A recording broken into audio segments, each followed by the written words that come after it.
Welcome to the Tailgate, brought to you by Verizon. 5G built right from the network more people rely on, only on Verizon. I'm Michelle Margaux alongside Ralph Vacchiano and Bleacher Report's Connor Rogers. And guys, on NFL Sunday, the first Sunday of the NFL season, I sat on the couch all day and just watched NFL. And I thought to myself, there has to be another way to watch these NFL games. So if you guys aren't working, what is the best way to watch an NFL game? Well, there's really two options. If you care about the game, if you have rooting interest or betting interest, either one, you are in a very small room with just yourself and the TV and a ton of food and beer and no one around to ruin your day. And if you don't care about the game, watch with as many people as you can, whether you're out at a bar, at your house, watch party, have a good time. I got to tell you, it's been many, many years since I haven't been working for an NFL game and gotten to watch, but I guess like during the playoffs, because we don't get those around here, I prefer to watch with people because it just feels weird when I'm screaming at the television by myself. I want someone to acknowledge that I know more than the coach that I'm watching does. So I need people around me to sort of validate my, greatness, my presence. Let's talk Zach Wilson. Despite the loss on Sunday, he did show flashes of brilliance from his NFL debut. So Connor and then Ralph, what positives did you take from Wilson's performance? Yeah, last week it talked about the Russell Wilson comp a little for him, and you saw a couple plays. Not all of them were completions, right? The escape from Brian Burns and the downfield pass that Corey Davis really couldn't adjust to. And the first half was rough. The pass protection was worse. And then the second half, you saw him settle in. And there's just a noticeable arm talent with Zach Wilson that is different than a lot of the quarterbacks around the league. Overall, this was because of the second half, a really promising debut for Zach Wilson, quite frankly, because you can see the special playmaking and a lot of big-time flashes.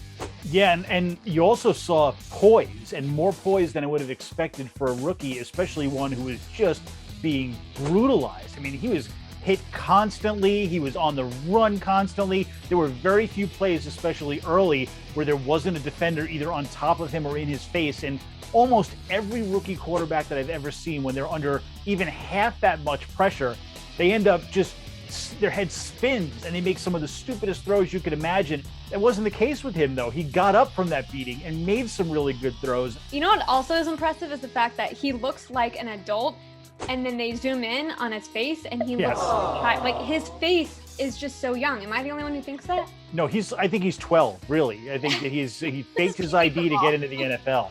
Ralph, how did Jets fans feel about his performance? Well, Jets fans, they kind of surprised me. They've been oddly rational about this whole rebuilding Zach Wilson thing. They're willing to be patient, even though they just haven't really seen that greatness yet. So I think that they're realistic in that it wasn't a great performance. They don't think the greatness has arrived. They're not buying the Patrick Mahomes stuff, certainly not after week one. They don't think it was a good game, but it was good enough considering the object they know is that he's on the upward trend by the end of the year. Time now for home field advantage as we welcome in diehard Jets fans and founder of the Gotham City Crew, Claudio Juarez. Thank you so much for joining us. Hi, how are you? I'm good. I love the background, the helmet, the everything. You're ready to go. Oh, we're ready for game day for the home opener, and obviously try to get our voice back from Carolina. But there's green everywhere in this apartment. Yeah. So you were in Carolina for the season opener on Sunday. Yes. What was that atmosphere like? I think just the happiness, number one, of being at live sporting events. You just really got excitement from meeting so many Jet fans from literally all over the United States, from the super tenured ones to folks coming over with their babies that were just a few years old, and just happiness of being there. Tell me how the Gotham City Crew came about then. So of course, from growing up in a soccer household, if you watch soccer across the world, their stadiums are always filled, even for the teams that aren't very good.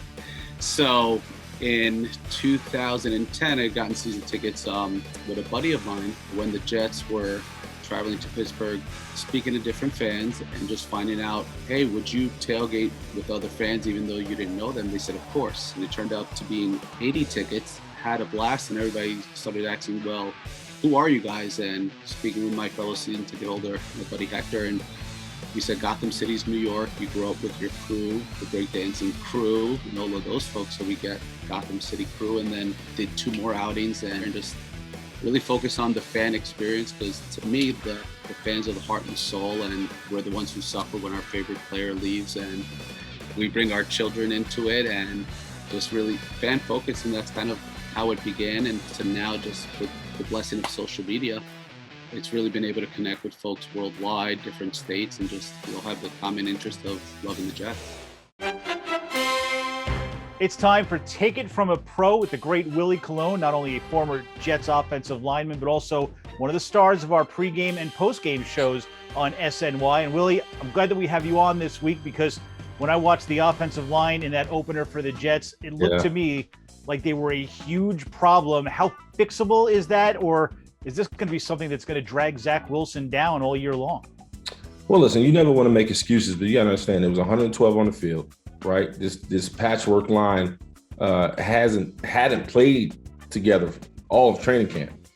Well, a big part of playing offensive line is communication. If you don't have that time, it's hard to build that chemistry, right? So hopefully they see it.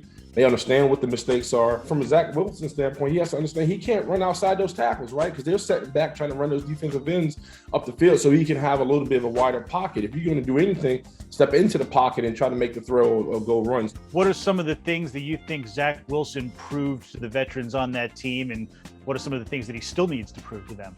There's a lot of rookie quarterbacks doing really good things. For instance, he's about to go against the New England Patriots. I think Mac Jones is probably the most prepared and probably one of the most polished young quarterbacks out right now as far as rookies. But I think Zach is way more talented from a physical skill set. I think he's a better runner. I think he's a better threat in and out of the pocket.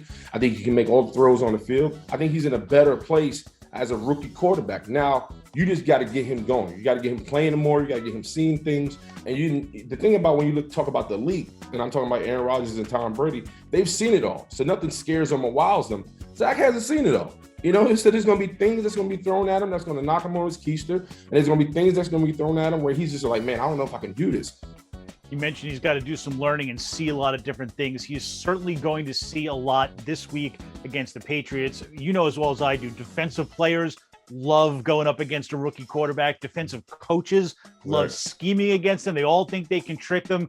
Bill Belichick, of course, it's on a little bit of another level when it comes to that. How big of a problem is a Bill Belichick coach defense for Zach Wilson and the Jets? Well, you know, they're not going to beat themselves, right? So you can't beat yourself. You can't turn over the ball. You can't have the silly penalties. Whatever you do best, he's going to take it away from you. He's going to make you work in different dimensions. So Zach is going to have a welcome to the NFL moment like I have and many others have. And that's a good thing. So he should really embrace this challenge and embrace the fact that he has to be more focused, a little more polished. Hopefully they get the run game going. That was a big topic last time. Like, why wasn't the run game more efficient? So hopefully they do the little things they didn't do well Sunday and revamp it and get ready to go. You do a great job of it. You definitely tell it like it is. And we look forward to seeing you on Sundays all throughout the season. Willie, thanks for joining us on the Tailgate. You're the best, Ralph. Thank you, baby.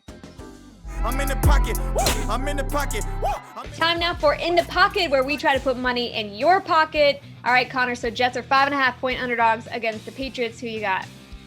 I think I'm going to roll with the Jets to cover here. I'm not feeling comfortable with Jets money line. I'm not saying they're going to win, but 5.5 dogs at home is tough. Bill Belichick is great against rookie quarterbacks. I think it could be a tough day for the offense, but I'm not convinced New England's offense is going to do enough to keep their foot on the gas the whole time. And let's not forget, Robert Saleh's a pretty good defensive mind himself against a rookie quarterback. I think people are overlooking that. First of all, Michelle, I think if we're going to continue to do this segment, we got to stop the lie at the beginning about us putting money in your pocket. Because if anybody's listening to me, that's not happening. I feel exactly the same way that, we're going to hype what can Bill Belichick do to Zach Wilson, but I think what Robert Saleh can do to Mac Jones is the same thing. If you assume some improvement up front, a little bit more of a running game, a little bit of an improvement in Zach Wilson, I think they can make this a field goal game easy.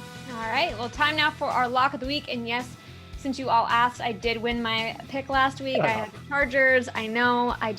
When you say let's not lie about putting money in people's pockets, like I am doing that. So I don't know what you want me to say. This week, I'm going to take the Browns against the Texans. Michelle's lock of the week. Last week, I think what my lock of the week ended up getting blown out, the Tennessee Titans, more than any other team on the board, except the Green Bay Packers, who were probably my second choice, I think. So I don't know that I would take anything that I have to say in this segment as a reason to run to the bank, but I ended up going with the Arizona Cardinals, who blew out my best bet last week. given 4 points against the Minnesota Vikings. They looked so good. Kyler Murray looked like he was on. He's got an array of weapons. The combination of him and DeAndre Hopkins is just one that I think could light up the league this year. And really, that whole NFC West division is going to be a powerhouse. Ralph's Lock of the Week. This week, I'm going to go with Seattle. I think when you're looking for these teams to cover, you got to see what offense wants to keep their foot on the gas. They showed that last week against the Colts, and I think they'll do it again against Tennessee. I'm just not a big believer in Tennessee's defense. I was with you last week, Ralph, and that was a big time disappointing showing all around. I think Seattle finally has the right offensive staff that they're going to throw the ball. 5.5 for them to cover. I mean, you're essentially saying, hey, they're going to win by a touchdown. I think that shouldn't be a problem for them. Connor's Lock of the Week. So I would say that we should start keeping a tally and at the end of this add up who has the best locks of the week. But Ralph, you're so not confident in your pick that the whole Ralph's Lock of the Week, that just goes out the window because you don't even have faith in yourself. Oh, go ahead, keep track. I love being humiliated. It's loads of fun. People can bet against you, Ralph, and then you're still making them money. So it's still a smart play. That's happened before, and people have told me they've bet against my picks and made money. It makes me feel so good that I can help them that way. Well, on that note, that's going to do it for this week's episode of The Tailgate. For Ralph Vacchiano and Connor Rogers, I'm Michelle Margaux. We'll see you next week.